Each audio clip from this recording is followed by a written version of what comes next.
अब देखो, today is the correlation class number 2। जो हम लोगों ने कल डिस्कस किया था कोरिलेशन के अंदर, मैंने आपको कल ये समझाया था कि कोरिलेशन को हम इंडिकेट करते हैं विद सिंबल आर।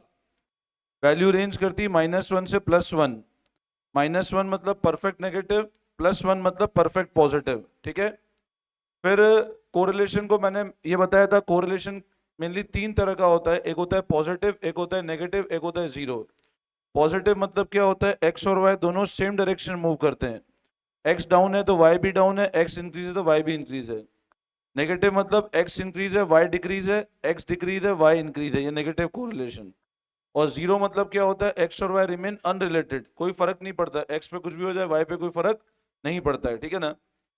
फिर हम लोगों ने डिस्कस किया था कोरिलेशन को मेथड करने के कितने मेजर होते हैं, 4 मेथड होते हैं। पहला मेथड का नाम क्या था, scatter diagram. Scatter diagram graphical method है कोरिलेशन निकालने का। ये सिर्फ क्या बताता है आपको, नेचर, कभी वैल्यू नहीं बताएगा एग्जैक्ट वैल्यू क्या है कोरिलेशन की। ठीक है ना। तो देखो, एक बार हम लोगों ने जो कंसेप्ट डिस्कस किया था, आप कॉपी में वापस लिखोगे एक बार, आप लोग कॉपी में लिखोगे set A. Now page number लगाओ 17.41। Set A page number 17.41, question number 6 पे ध्यान देंगे। Correlation analysis helps. अब कोरिलेशन क्या हेल्प करता है, पहला पॉइंट पढ़ो। Predict the value, relationship establish करना, measure the extent of relationship, और बोथ बी एंड सी। बताओ, कोरिलेशन एक तो रिलेशनशिप बताता है, और कितना एक्सटेंट रिलेशनशिप का वो बताता है। तो इसका आंसर क्या है, डी। तो 6 का लिखो D. Set A page number 17.42, set ए 6 का डी। अच्छा, कल मैंने आपको एक वर्ड बताया था, स्प्यूरियस कोरिलेशन। मतलब जब कोरिलेशन क्या होता है, जीरो, तो उसको अपन एक और किस नाम से जानते हैं, स्प्यूरियस कोरिलेशन। तो सेट ए के अंदर क्वेश्चन नंबर 8 देखो, what is spurious correlation. It is a bad correlation, very low correlation, correlation between two variable having no casual relation, और नेगेटिव कोरिलेशन। ऑप्शन नंबर सी।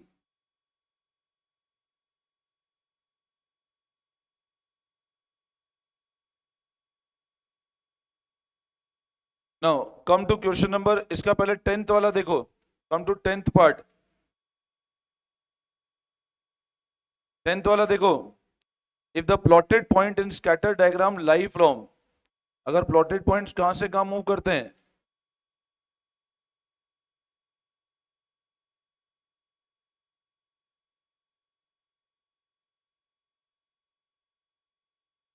देखो, if the plotted point lie from upper left to lower right. Upper left to lower right मतलब ऐसे चलेगा correlation. अपर left to lower right मतलब क्या है, like this.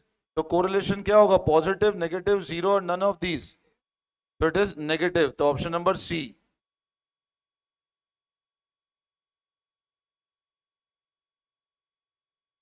Next, if the plotted points are evenly distributed, if the plotted points are evenly distributed,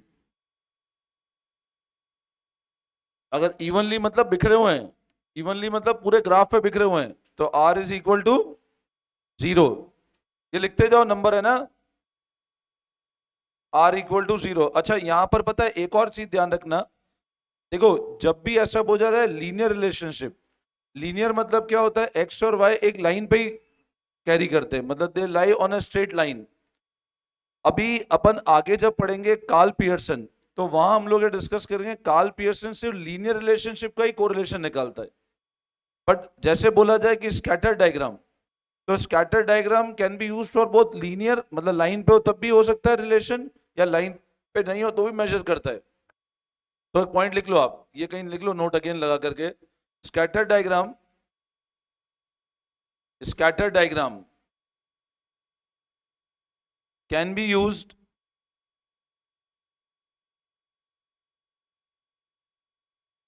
scatter diagram can be used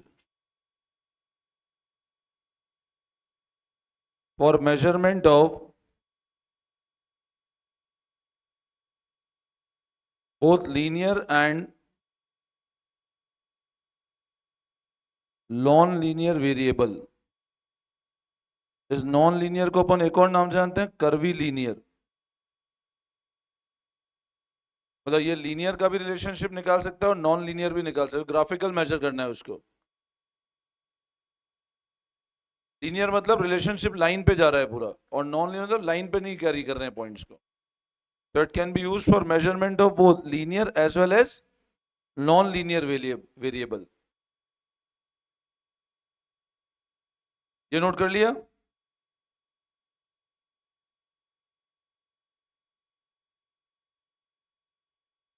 ठीक है, अब वापस ध्यान देना एक बार। देखो एक बार, scattered diagram is considered for measuring linear relationship, curvy linear, neither A nor B, both A and B. तो दोनों के लिए काम आ जाएगा। तो नाइन्थ का लिखो डी, सेट ए नाइन्थ का डी, सेट ए नाइन्थ का डी। अच्छा, कल मैंने आपको एक और चीज बताई थी, अगर लाइन कोइंसाइड कर जाती है, कोइंसाइड मतलब, कोइंसाइड मतलब एक के ऊपर एक, कोइंसाइड मतलब, तो if the plotted point in a scatter diagram lie on a straight line, straight line मतलब इट कैन बी पर, अब स्ट्रेट लाइन में ये नहीं बता रखा upper left to lower right है, लोअर लेफ्ट, वो कुछ भी नहीं बोल रहा है, सिंपल बोल रहा है एक स्ट्रेट लाइन पे जाते हैं, प्लॉटेड पॉइंट एक स्ट्रेट लाइन पे जाते हैं, तो perfect positive, perfect negative, both A and B, और इधर ए और B, it is both A and B. 11th, अच्छा 11 दो बार नहीं, 11 ये 12th नंबर है।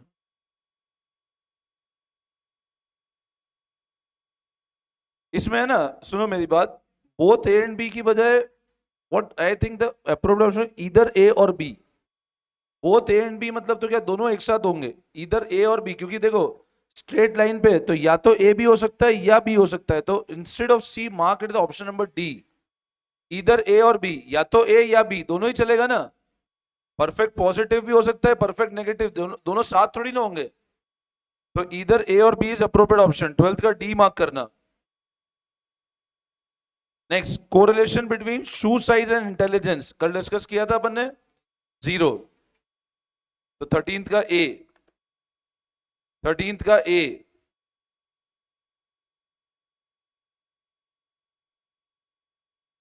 नेक्स्ट पढ़ो नेक्स्ट वाला।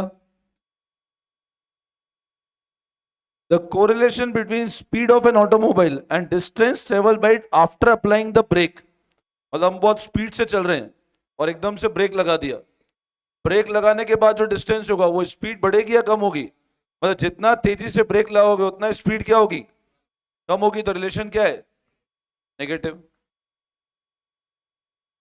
समझ में आया? वापस समझाऊं क्या?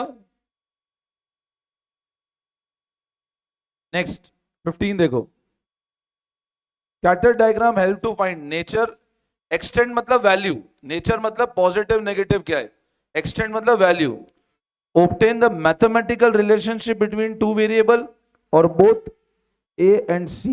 बताओ, स्कैटर डायग्राम क्या बताता है, सिर्फ नेचर बताता है और कुछ नहीं बताता है स्कैटर डायग्राम, आपको वैल्यू भी नहीं बताएगा, सिर्फ नेचर बता देगा, पॉजिटिव नेगेटिव जीरो क्या है।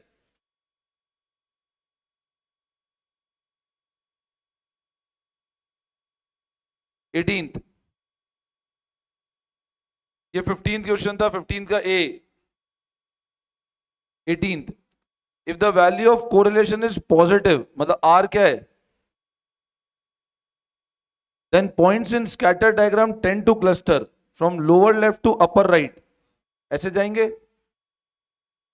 Lower left corner to lower right, ऐसे तो नहीं होंगे, ठीक है ना, lower right to upper left corner, या right corner to upper right corner, A.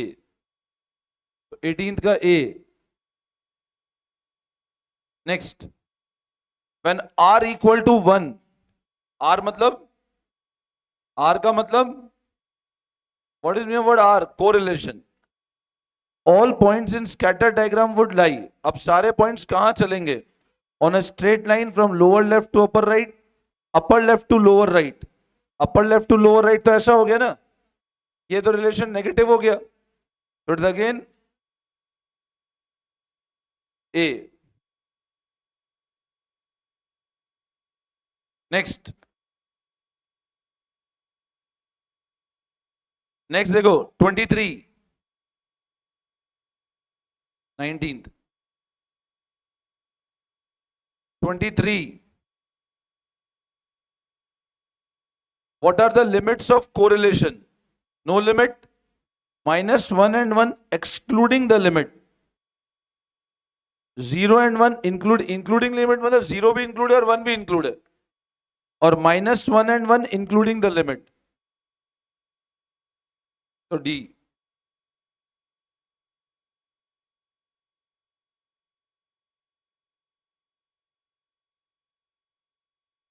Twenty eight देखो 28 if there is perfect disagreement, disagreement मतलब परफेक्ट डिसएग्रीमेंट मतलब अलग अलग है व्यू, एक एक्स बोल रहा है दूसरा वाई बोल रहा है, दोनों का व्यू अलग अलग है, between marks in geography and statistics, then what would be value of rank correlation coefficient? आप रैंक भूल जाओ, आपसे कोरिलेशन की वैल्यू बताओ। परफेक्ट डिसएग्रीमेंट है, परफेक्ट डिसएग्रीमेंट है तो बताओ वैल्यू क्या होगी? ओनली -1, तो it is option number. Perfect disagreement है, परफेक्ट एग्रीमेंट होगा तो 1, तो फिर 0 नहीं होगी, फिर 1 से ऊपर नीचे होगी, तो मॉडरेट या हाई, फिर वो अपने को पता एग्जैक्ट नहीं पता ना क्या होगा, मतलब it can B moderate, it can B high, वो कुछ भी हो सकता है।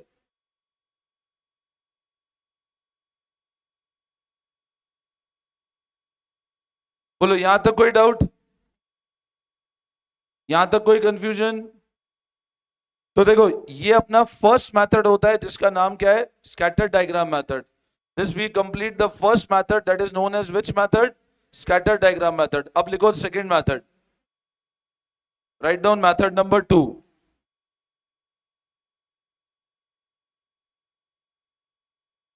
अब पहले लिखो कॉन्करेंट डेविएशन मेथड। जो फोर्थ मेथड है वो पहले मैं करा रहा हूं। हाँ, कॉन्करेंट डेविएशन मेथड।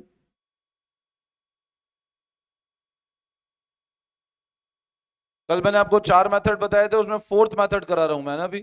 पहला स्कैटर डायग्राम कराया, अब मैं करा रहा हूं फोर्थ मेथड। लिखो it is the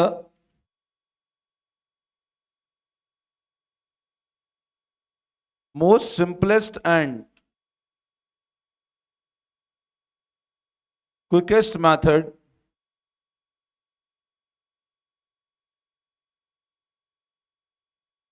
to estimate correlation। सबसे सिंपल और सबसे अच्छा मेथड है मतलब सबसे क्विक मेथड है, अच्छा नहीं है, मतलब सबसे अच्छा नहीं, it is the most simplest and quickest method to estimate correlation.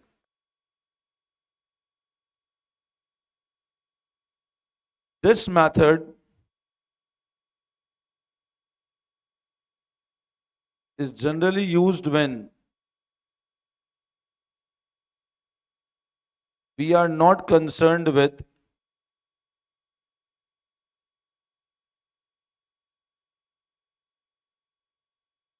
magnitude of variable।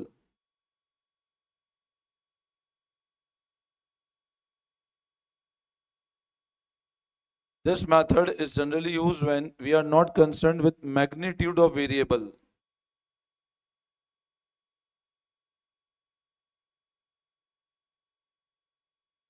मैं बता रहा हूं।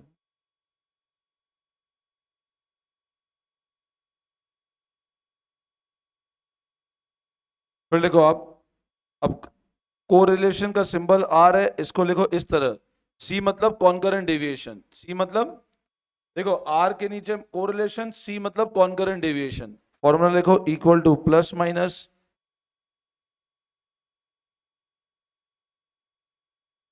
2c minus n upon n, where n equal to capital N minus 1, small n equal to capital N minus 1. Capital N means total number of terms. Total number of terms.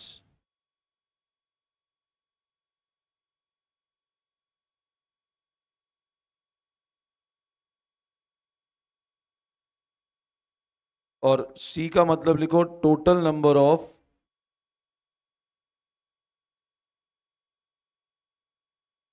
Positive pairs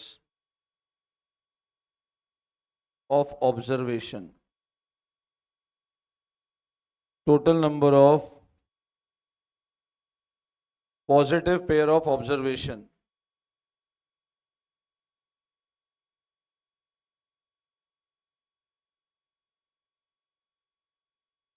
ठीक है, देखो फिर से समझना एक बार। Concurrent deviation सबसे simple और सबसे फटाफट निकालता है कोरिलेशन को। ये जनरली यूज कब होता है? When we are not concern with magnitude of variable. Concurrent deviation में कोरिलेशन का फॉर्मूला ये होता है, स्मॉल एन का मतलब capital N minus one, n का मतलब total number of term, c मतलब total number of positive pair observation. Example में कराता हूं, अभी क्लियर हो जाएगा। लिखो एग्जाम्पल, अभी बता रहा हूँ एक क्वेश्चन, एग्जाम्पल में बता रहा हूँ। स्मॉल एन है, कैपिटल एन मैंने बाहर लिखा है आउटसाइड डिनोमिनेटर। देखो एग्जाम्पल लिखो पहले एक, फिर समझ आ जाएगा अभी आप। देखो आप कैलकुलेट कॉन्करेंट डेविएशन कोरिलेशन।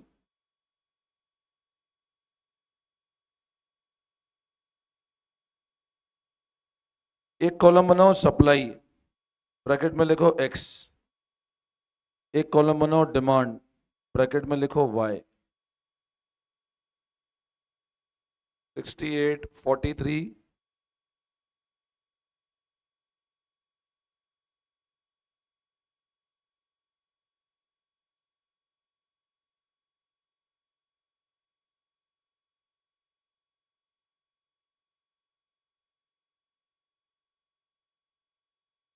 इसमें सप्लाई जो एक्स वाला कॉलम लिखा ना, डिमांड थोड़ा सा गैप छोड़ देना बीच में, मतलब एक लाइन का, एक सीरीज का गैप छोड़ देना बीच में।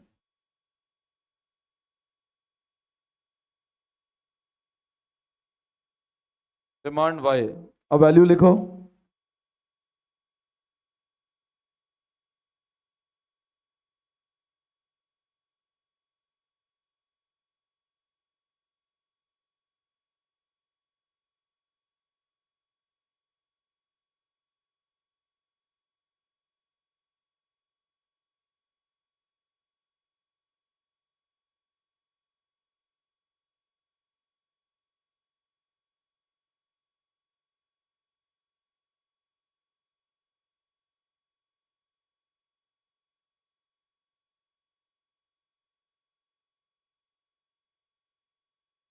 ये मैंने ना एक ऊपर नीचे हो गई वैल्यू, आप एक बार चेक कर लेना।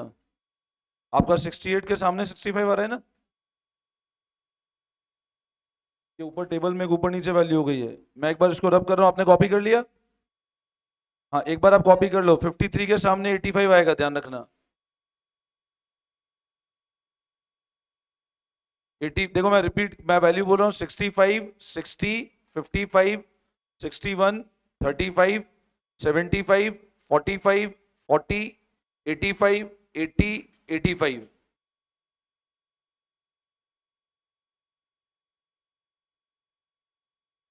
नोट कर लिया?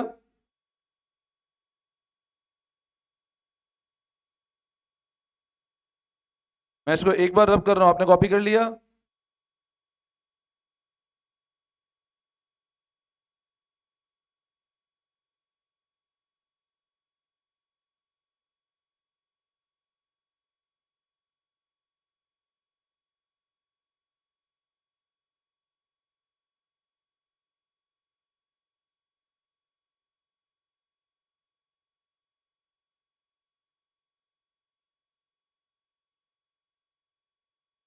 नोट कर लिया? ठीक है, अब पता है इसमें कॉन्करेंट डेविएशन में कैसे करना है। हम लोग क्या करते हैं, यहां पर कोरिलेशन निकालने के लिए, जैसे अभी मैं आपको कार्ल पियर्सन पढ़ाऊंगा, रैंक कोरिलेशन बताऊंगा। यहां आपको कोरिलेशन निकालने के लिए पर्टिकुलर कुछ कैलकुलेशन नहीं करनी है, आपको सिर्फ साइन असाइन करने हैं। साइन असाइन मतलब जैसे मान लो मैंने यहाँ लिखा सी एक्स, सी एक्स मतलब कॉन्करेंट डेविएशन एक्स का, सी एक्स मतलब कॉन्करेंट किसका, मैं लिखा सी वाई मतलब कॉन्करेंट वाई का। अब पहली वैल्यू हमेशा ब्लैंक छोड़ देनी है, फर्स्ट वैल्यू ब्लैंक छोड़ दो। अगला वैल्यू क्या है बताओ, वैल्यू कम हुई कि बढ़ रही है, पहली चीज में देखो 68 के बाद अगला क्या है, कम हुई, तो साइन लगा दो माइनस। अगली वैल्यू क्या है 43 38, वापस साइन आ जाएगा माइनस। 38 78 plus minus.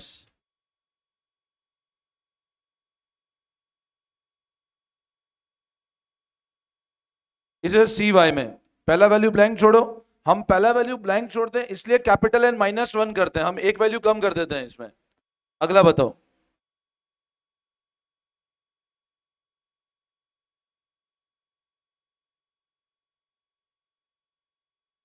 बोलो आई बात समझ में, सिंपल बिल्कुल। अब हमको क्या करना है, मैंने क्या लिखा, सी का मतलब क्या होता है, total number of a positive pair. मैं कर देता हूं सी एक्स इंटू सी वाई, पहला value blank, minus minus minus minus plus plus minus minus plus plus again minus minus minus minus. बोलो आई बात समझ में, getting my point. Positive pair, अब पॉजिटिव पेयर कितने हैं टोटल काउंट करो, 1 2 3 4 5 6 7 8 9, कितने पॉजिटिव पेयर, 9। कोई दिक्कत, पॉजिटिव काउंट करना है, इसको नेगेटिव को नहीं काउंट किया मैंने, हमको पॉजिटिव पेयर काउंट करना है। अच्छा, स्मॉल एन क्या होगा,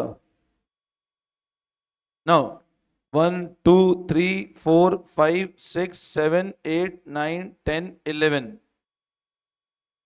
कितना हुआ, 10। अब मैं फॉर्मूला कैसे लिखता हूं, under root 2c minus small N upon,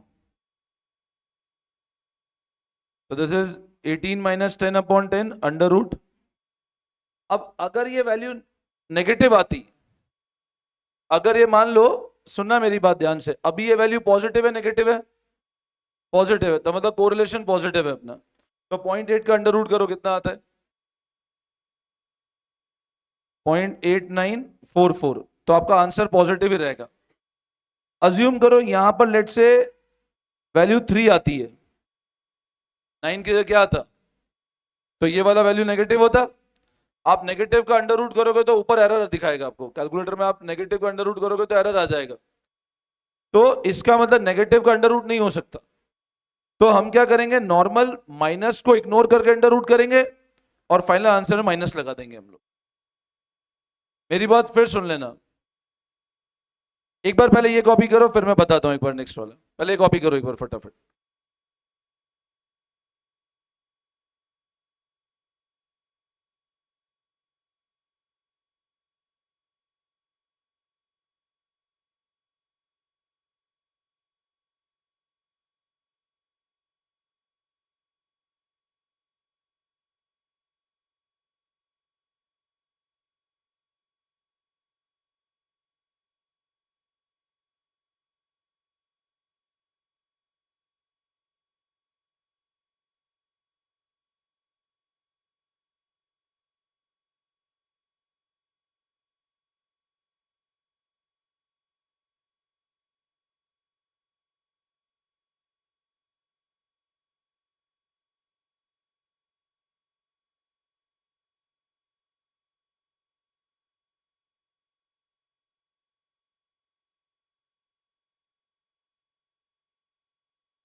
copy कर लो फटाफट।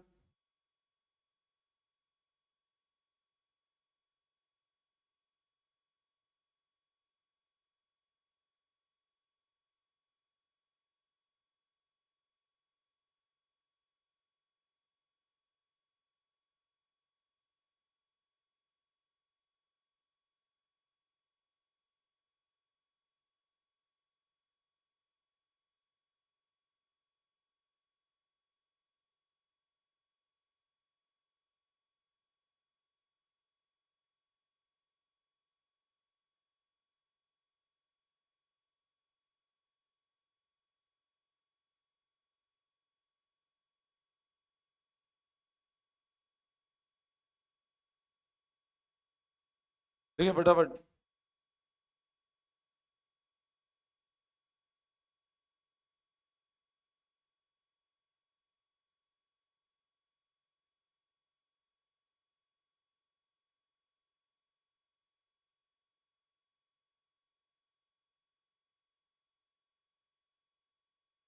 नोट कर लिया। अब पता है इसमें है ना, जो वर्ड मैग्नीट्यूड था वो क्या था? देखो मैग्नीट्यूड बेसिकली एक साइंटिफिक वर्ड है, और आप इतना समझ लेना मैग्नीट्यूड का क्यों कंसर्न नहीं है। जैसे मान लो यहाँ 68 के बाद क्या वैल्यू लिखी है? 43। अब मान लो यहाँ पे लेट से मैं अज्यूम करूँ 3604 ऐसी कोई वैल्यू होती है, तो भी ये कोरिलेशन निकाल सकता है। मतलब वेरिएबल के बीच में आपस में रिलेशन की जरूरत नहीं है, ये सिर्फ माइनस प्लस की बात करता है। अगर अगली वैल्यू ज्यादा है तो प्लस साइन दे देगा ये। मैग्नीट्यूड मतलब एक वैल्यू बहुत छोटी और एक वैल्यू बहुत बड़ी हो, उससे फर्क नहीं पड़ता इस मेथड पे। अब अपन जब अभी जैसे मान लो कार्ल पियर्सन जाएंगे तो वहाँ इतना, जैसे मान लो इतना डेविएशन है वैल्यू में, तो कोरिलेशन निकाल नहीं पाएंगे हम लोग। तो ये मेथड में मैग्नीट्यूड वर्ड का मतलब ये हुआ कि अगर कोई वैल्यू में डिफरेंस बहुत ज्यादा भी है तो भी इस मेथड में मतलब नहीं है उस चीज का। ठीक है, तो आपको मेन ये चीज क्या, प्रैक्टिकल कहीं काम नहीं आती, थ्योरी में पूछ लिया जाता है। तो आपको क्वेश्चन दे देंगे which method is used when we are not concerned magnitude, तो वहां अपने को कॉन्करेंट डेविएशन ध्यान रखना। Getting my point? तो आप क्या लिखोगे कहाँ पे? ऑप्शन लिखने का तो जगह ही नहीं है। आप अपने लिए लिख सकते हो बट आपको वर्ड मैग्नीट्यूड ही मिलेगा। मैं आपको इसका एक एग्जांपल भी दिखा देता हूँ भली बुक में।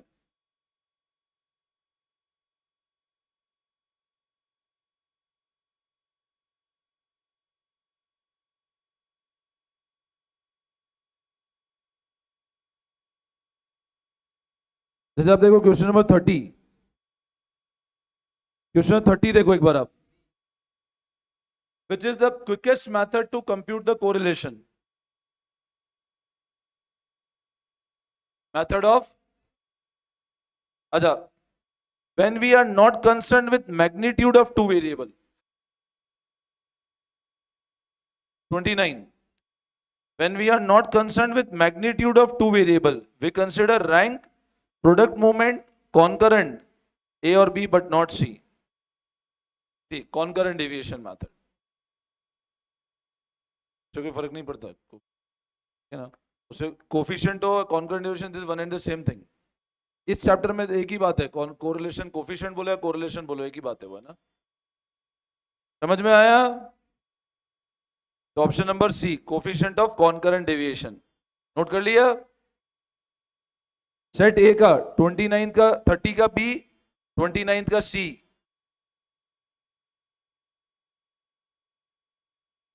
ये अभी कार्ल पियर्सन अपन पढ़ेंगे, अभी पढ़ेंगे। कर लिया? अच्छा, अब ये कॉन्करेंट डेविएशन का ये पैटर्न एक तो होमवर्क दे दूं, ये जो मैंने क्वेश्चन कराया, तो आप एक काम करना इस पीडीएफ के अंदर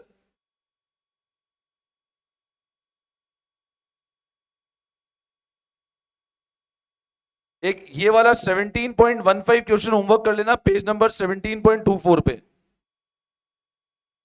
पेज नंबर 17.24 पे एग्जांपल 17.15 होमवर्क करेंगे आप लोग। 24 पे एग्जांपल नंबर 17.15। अच्छा, इसमें पता है आप एक चीज देखो, जैसे आपका इसमें आप सॉल्व करोगे तो सी कितना आया, जैसे सी आपका आ रहा है 7, ठीक है ना? नहीं सर, ये तो एन आ रहा है 7, आपका पॉजिटिव कितने दिख रहे हैं आपको? सिर्फ तो मतलब सी कितना आ रहा है आपका? सी 2 ही आ रहा है आपका। एन, ये स्मॉल एन आ रहा है 7, इनने एम से इंडिकेट किया, वन स्मॉल एन से इंडिकेट कर रहे हैं। अब आप है ना एक चीज समझो, हम कैसे लिखते हैं? 2 into 2c minus n upon n. Small n कैसे किया? 1 2 3 4 5 6 7 8, 8 माइनस 1, तो स्मॉल एन कितना आया? अब आप देखो आपकी वैल्यू क्या आई, तो अंडर रूट। अब माइनस को आप इग्नोर करके पहले अंडर रूट निकालो, माइनस को इग्नोर कर दो, आप 3/7 करो, 3/7 करके अंडर रूट निकालो,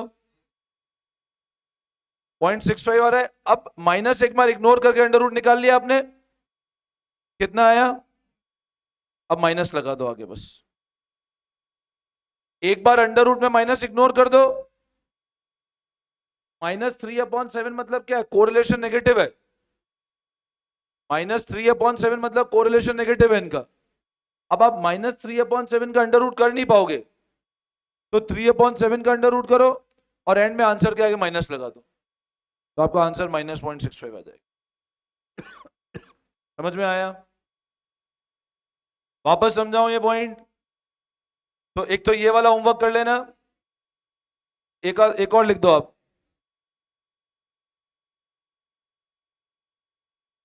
सेट सी का